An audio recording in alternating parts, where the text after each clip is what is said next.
বন্ধুগণ নমস্কার। প্রথমে আপনাদের অনুরোধ করবো আপনারা আমার চ্যানেলটি সাবস্ক্রাইব করবেন। এখন ভেনেজুয়েলায় হচ্ছে খবরের শিরোনামে সর্বত্র। ভেনেজুয়েলায় যেভাবে ইউএস আক্রমণ করে ভেনেজুয়েলার প্রেসিডেন্ট নিকোলাস মাদুরোকে তুলে নিয়ে গেছে, এর জন্য সারা পৃথিবীর বুকে একটা প্রোটেস্ট শুরু হয়েছে।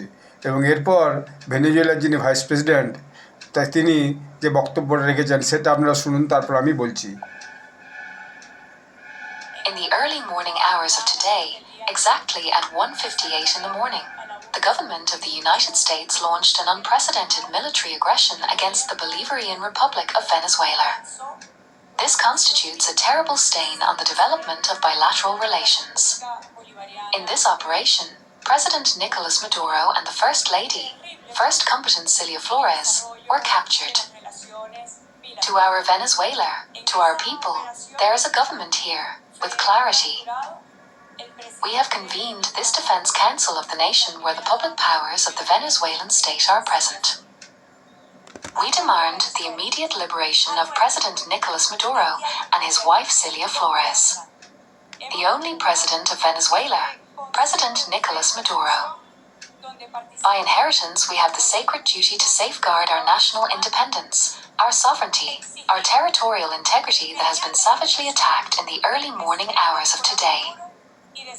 Everything within the Constitution, we learned it from Commander Chavez in the face of adversities, in the face of coups d'etat, in the face of oil sabotages.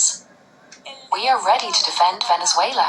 We are ready to defend our natural resources that must be for national development. The extremists who have promoted this armed aggression against our country, history, and justice will make them pay. তো ব্যাপারটা হচ্ছে যে তিনি খুব পরিষ্কার করে বলেছেন যে আমরা ভেনেজুয়েলা আমাদের দেশকে রক্ষা করতে বদ্ধপরিকর। আমাদের দেশের যে হচ্ছে যে সম্পদ, সেই সম্পদকে আমরা কাউকে লুঠোতে দেব না, এবং নিকোলাস মাদুরোই আমাদের এখনও প্রেসিডেন্ট। যদি এর মধ্যে দেখা যাচ্ছে আজকে ডোনাল্ড ট্রাম্প বলেছেন গতকালই যে আমার সাথে ওই যে ভাইস প্রেসিডেন্ট মিস রড্রিগেজ, তার সাথে কথা হয়েছে, তিনি এরপর দায়িত্ব নেবেন। এবং আজকে আবার ধমক দিয়েছেন তিনি যদি দায়িত্ব না নিয়ে তিনি যদি অ্যাভয়েড করার চেষ্টা করেন তাকে তাহলে হেভি প্রাইস পেতে হবে, অর্থাৎ তাকেও তুলে নিয়ে আসবে, এরকম টাইপের একটা ধমক।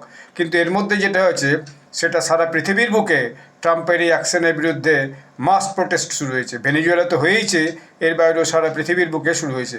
নট অনলি দ্যাট, আমেরিকার বিভিন্ন শহরে plus US cities, 70 US cities antiwar protest hit over 70 US cities, 70টা প্রায় আমেরিকার বিভিন্ন শহরে এই নিয়ে ভয়ানক প্রতিবাদ শুরু হয়েছে। দেখা যাক বিষয়টা কোথায় গিয়ে পৌঁছে। ধন্যবাদ।